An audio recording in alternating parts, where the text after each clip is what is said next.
أعوذ بالله من الشيطان الرجيم.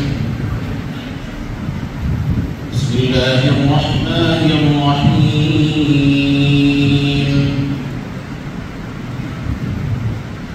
إن هذا القرآن يهدي للتي هي أقوم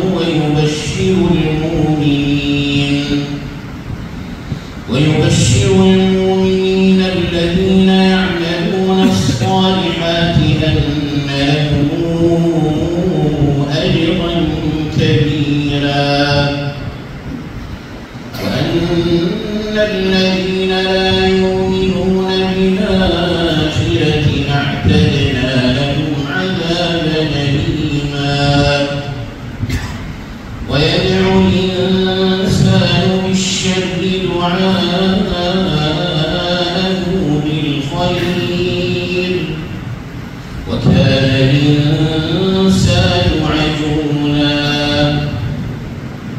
وجعلنا الليل والنهار آيتين فمحونا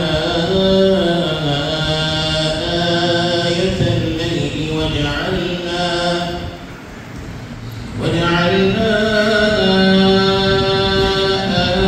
آية النهار مبصرة لتبتغوا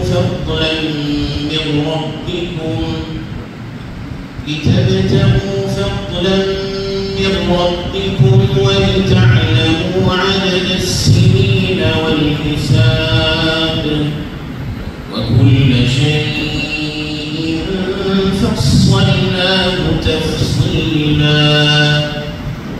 وكل إنسان ألزمناه طائره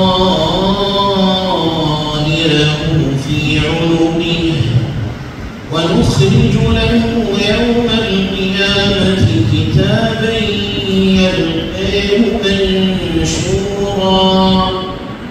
اقرأ كتابك كفى بنفسك